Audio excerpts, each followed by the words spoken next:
What is a half halt? How do we achieve it? And what effects are we looking for with it to the horse? So a half halt is a temporary slowing and rebalancing of the horse's shoulders so that the horse can lighten his balance in the front end and therefore transfer more of his carrying power and impulsion power onto the hind legs. So how do we do this? With our aids while we're riding, we want to take the energy that the horse is providing us and we want to just redirect it upward in this area here. So instead of thinking a half halt as a temporary kind of sit back or pull back resistance, which is only going to shorten the neck of the horse and actually bring the shoulders of the horse downward, we're going to think of a half halt as a temporary suspension of the horse's energy in the front end.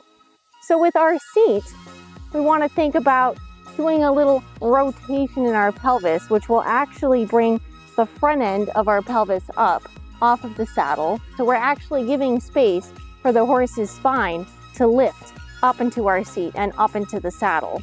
And then with our hands, we want to think about taking the contact that we have and actually kind of lifting them slightly.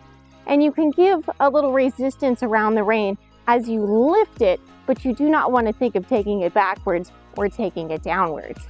So in the trot, when the outside shoulder is off the ground, that's when you're going to want to think of suspending that energy up, asking it to wait in the air a little bit longer. So if you're posting the trot, it's going to be when you are rising out of the saddle. So you can think of standing and waiting, and then finishing your posting lightly, and then standing and waiting. And you can add that little closure and a little half halt resistance in your outside rein as you rise upward in the trot. In the canter, because the canter is a 3-beat gait, you're going to do it when the shoulders are off the ground. So the first beat of the canter stride, when the forehand of the horse is the highest point, that's when you're going to want to think of, okay, wait in this uphill position a little bit longer. So rotating the pelvis, lightening the seat, lifting the hands, giving a little closure around the outside rein. Wait for that split second, relax, and let the horse finish the canter stride. It is very important that you do it in the timing of the outside shoulder, when the outside shoulder is off the ground. If you do it when the shoulder is on the ground, you're actually going to half halt the shoulder more on the ground instead of up off the ground.